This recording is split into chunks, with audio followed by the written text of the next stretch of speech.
Is it, how about them Cowboys? After a resounding Minnesota smackdown, is this the best chance Jerry Jones has had in a quarter of a century? Plus, here's the real question. With everyone in his division moving on up while his team falls behind the pack, should Aaron want out before it gets worse next year? Those are the questions. We've got all the answers as we get up with you starting right now. Look at a beautiful sunrise behind us here in New York City. Delighted you were there. Graziano's here. Mike Tannenbaum is here. Dominique Foxworth is up early in our nation's capital and ready to go. The Big Swagger will join us a little bit later as we take on Monday Night Football last night in Mexico City. Dominique, look at the scene last night for the Niners and the Cardinals. Oh, yeah, it was a very exciting game. I kind of wanted to be there, but alas, Thanksgiving week, we're home. The players loved the entire scenario there, and then they got it going. Christian McCaffrey, early second quarter, taking it down, putting the Niners in scoring position, and then it was Garoppolo who had a terrific night finding Brandon Ayuk. Oh, yeah, this is outstanding man coverage with the hole player. He looks off the hole player, comes back to Ayuk for a perfect pass. He's got the dance moves. Niners up 7-3, and then there's nothing, Meek, you love more than a tip drill. Oh, yeah, tip drills are great. You don't even have to cover well. Just run to the ball, good things are happening. Let's catch it and turn it into more points. Colt McCoy with the pick, and here's Jimmy Garoppolo maneuvering the pocket, and there's George Kittle. Jimmy G had a good night last night, Nick. MVP Jimmy G, he balled last night. Maybe he put himself in that race. 228, 4 touchdowns, no picks. Now we go the other direction, and we got a little trickeration. Here comes Debo coming up the field. Oh, you got any way you can to get the ball in his hands, and they had Trent Williams blocking a corner and McGlinchey on the safety. That's a well-designed play. Debo going to do his dance. 2 touchdowns, and then on they go. Here's Elijah Mitchell. The Niners did everything last night. They ran it for 159 total yards, just thorough domination, and then Garoppolo again, Ayuk again, touchdown again, Dominique. It's another perfect pass, right in stride. Pump your fist, celebrate. Jimmy G had a hell of a game. 31-10, and then for good measure, he got 2 to Ayuk. He needs another one for Kittle. This one off the play action. Oh, yeah. Now, this is the more than Jimmy G I'm accustomed to seeing. Give you a nice short pass to a playmaker and let him rumble down the sideline and score a touchdown. Well done, Kittle. Kittle had his 2 touchdowns. Ayuk had 2 touchdowns.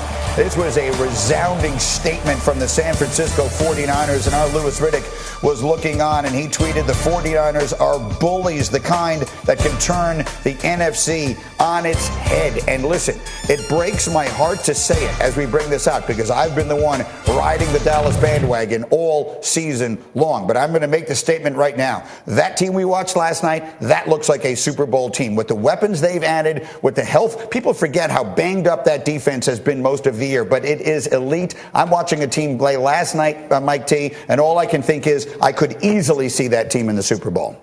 Nope, they'll be watching the Dallas Cowboys. Yeah. That team that we saw on Sunday against Minnesota, who, by the way, was 8-1, is a little bit better. Taking nothing away from the 49ers, who are really good. As you mentioned, Greeny, they only had 4 players start every game on defense. And you think about their top 5 in offensive efficiency, top 10 in defensive efficiency. But when both teams play their A games, Dallas is slightly better than San Francisco. I'm going to try and convince Graziano over here. It's not going to work. I'm going to do the best I can. Here's the formula is teams that have gone through their adversity, they've gone through it, that make the big mid-season acquisition, which they did of McCaffrey. No one will add anything better than that. It's true. It's a team whose record, I think, is not reflective of where they are right this minute.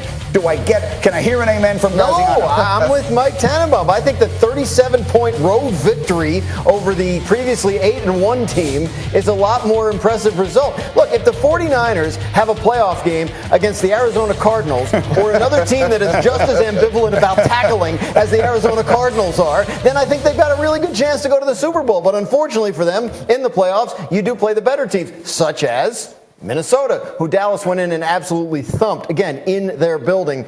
I think the 49ers are good. I am not ready to get on this, they're the most dangerous team in the NFC bandwagon. Are you on the train to San Francisco, Dominique Foxworth?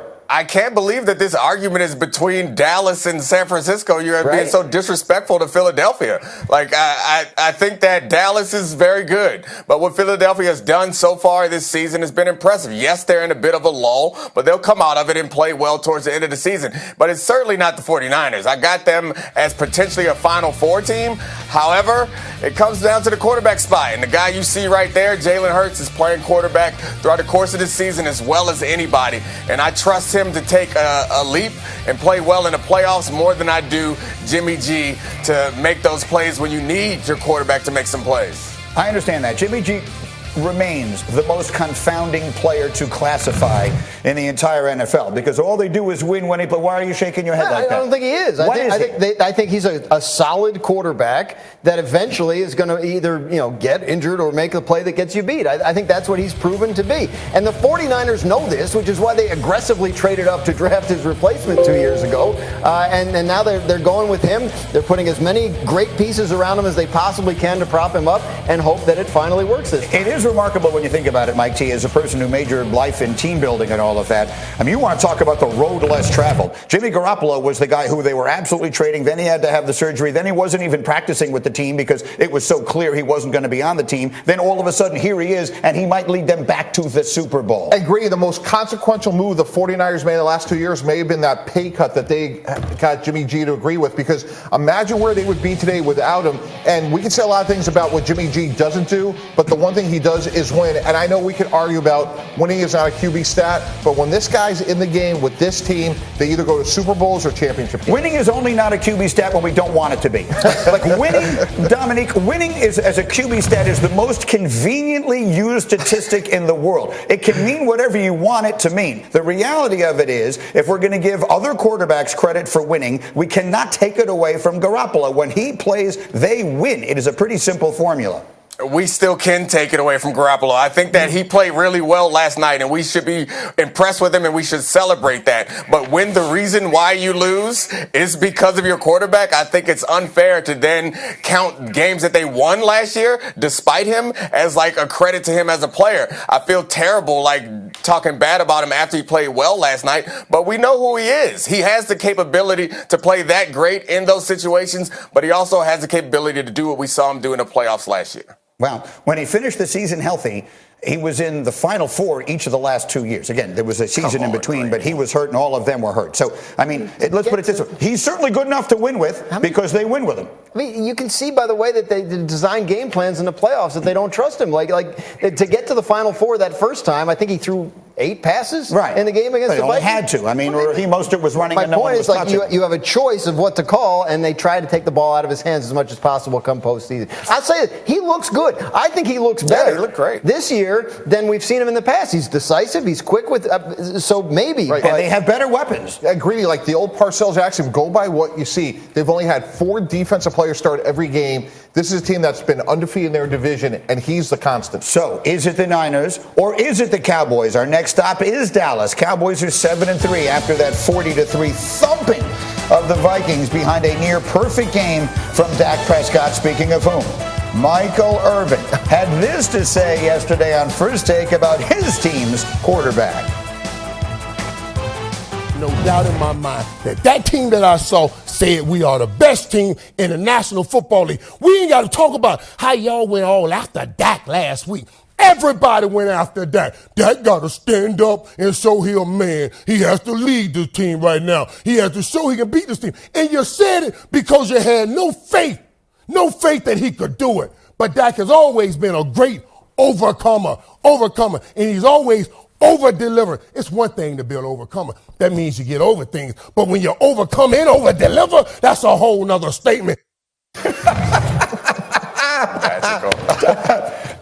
Now, Dominique, what can we possibly say in response to that?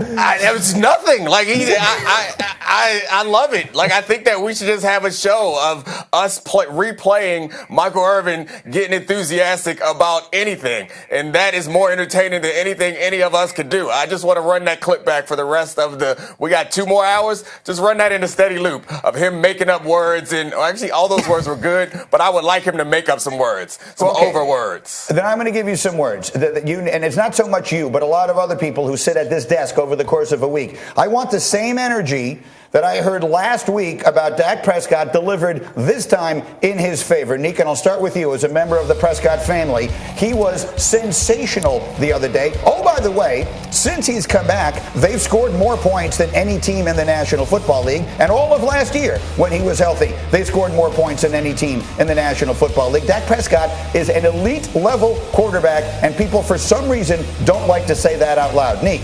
Yeah, when you say people, you're excluding me. And Dak Prescott has been quite a fruitful horse for me to ride because for whatever reason, y'all watch him do this and then act like he's not capable of doing this. And then I get to come on TV and say, Dak's really good. And then he comes out and does it again, and you all act surprised. So, I'm happy to see it. I know I'm not surprised by it. Last week, I was telling y'all all, chill out. Things got a little ugly, but Dak is fine. And again, he shows up and he over-delivers, overcompensates, and y'all are all overrated for hating on Dak. Well said, Graz. He's not talking to me. Yeah. You talk about same energy. They are a good team. He is a good quarterback. They are fine.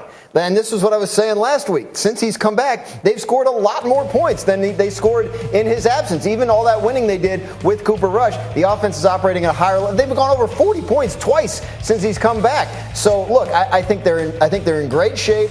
I think they're going to be right there in the end. To the point that Dominique made earlier, Philadelphia has a 2-game division lead and a head-to-head win over Dallas. They have the advantage right now. They deserve to be called the best team in the NFC. When it's all said and done, they may well be. We're having a conversation about who can knock them off. I think Dallas is the scariest team, and I think Dak Prescott is a huge part of that. And part of the reason for that, and I'll take it a step further, Dak Prescott is the reason for it, Mike T, and you have been on his bandwagon, so we don't have any of the haters here, Michael, but you're Michael Irvin, I mean. But the point of it is that if you're looking at the teams that we really like in the NFC right now, Jimmy Garoppolo, Jalen Hurts, it's still very early. He's been great. Yep. Dak is the guy that you believe in. And Greeny, of those three, absolutely one game, I'm taking Dak Prescott. Look, we could quibble about is win a quarterback stat, but points are, and they're number one in the NFL when he plays. And if it's even possible to have an underrated superstar on the Dallas Cowboys, they do. Tony Pollard is a superstar. He is a difference maker. Long handoffs out of the backfield. When he touches the ball, he is really hard to get down in open space. And to me, he's the real X factor when we talk about these three teams. And the words or the letters OBJ continue to come up. Cherry himself brought them up very quickly. Are they going to add another piece to this thing, Danny? I think they'd like to. Obviously, Odell Beckham is a guy that teams are going to need to see healthy first. You're going to need to see what the contract demands are. I think that's a ways away, but they've been clear about their interest, and they do feel like they need another piece at wide receiver. Yeah, agree. I'm confounded by that. I've signed her players. Sign him right now. Have him in your building rehabbing. Have him go to meetings and practices so when he can play, he can hit the ground running. If he can play anywhere else. There's no certainty. Yeah, I mean, there's no certainty that he's going to be able to play in a meaningful way this season for anybody with the knee. If he can and he joins the Cowboys, that could be the kind of move that tilts the balance of power in the entire conference. As we continue, speaking of the NFC, with everyone in his division moving on up while his team falls back behind the pack, should Aaron want out